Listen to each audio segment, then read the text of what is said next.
I'm going to give you what is the 6 p.m. Update.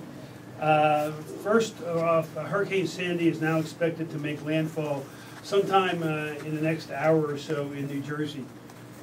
The hurricane presently is 166 statute miles from Harrisburg as of 5:45 p.m. Our wind speed currently is 90 miles an hour.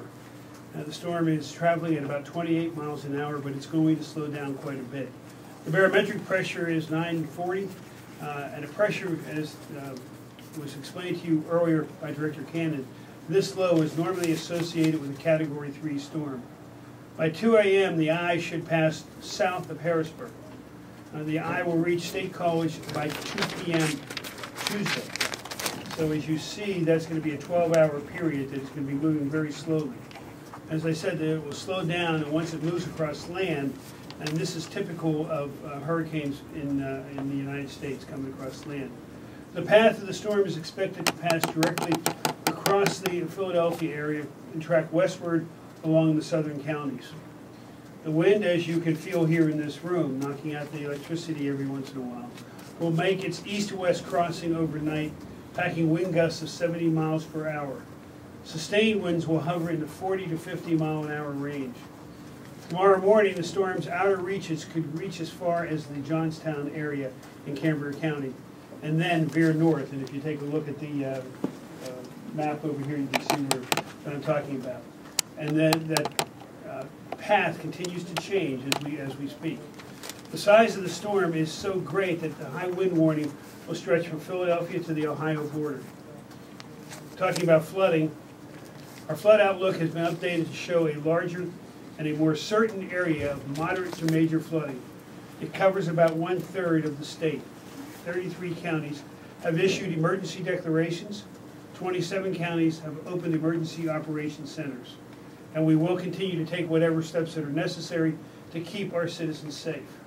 As I've said earlier, we are prepared and we are there to assist wherever we are needed to the counties where they need help. Presently, we have 58 evacuation centers on standby with capacity for 31,000 people. As I've said repeatedly, 1,600 troops from the National Guard have been deployed.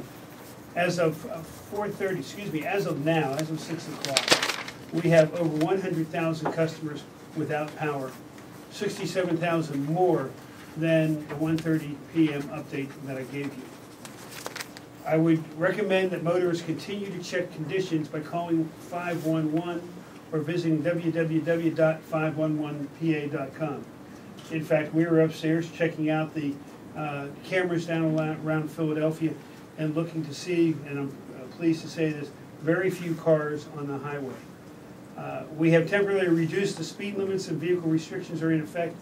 And now I want to tell you that as of, the captain's here, 7 or 7:30, I forget which it is right now. Which one? 7. We will be closing the major interstates around Philadelphia. That's 476, 76, 676, 95. The city of Philadelphia is going to close down Route 1 from 7 o'clock until 2 o'clock in the morning.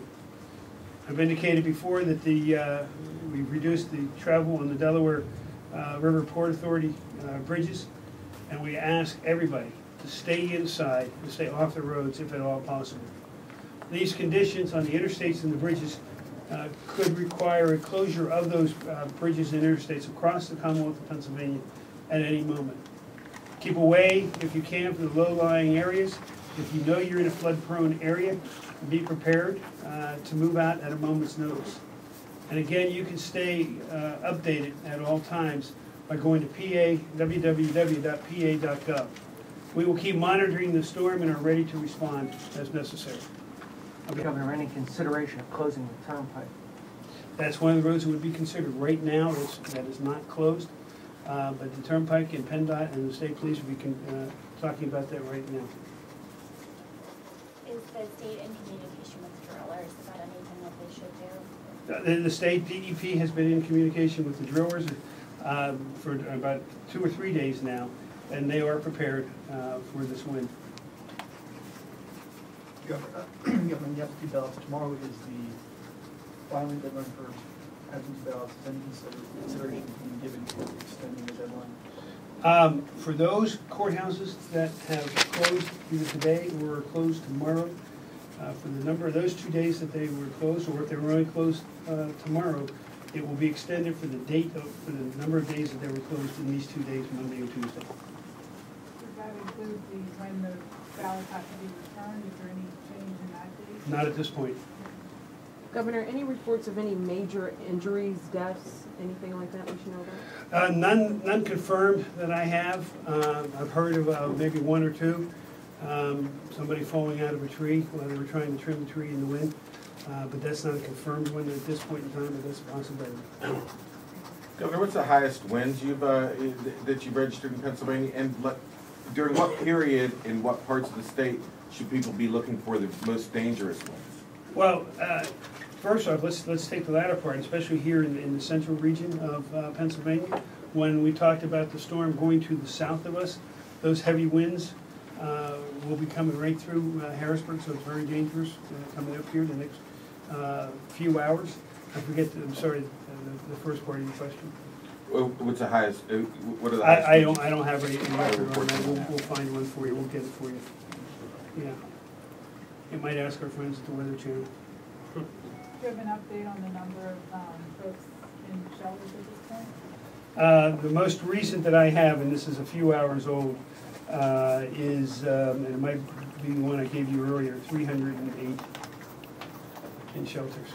Okay. Thank you all. Appreciate it.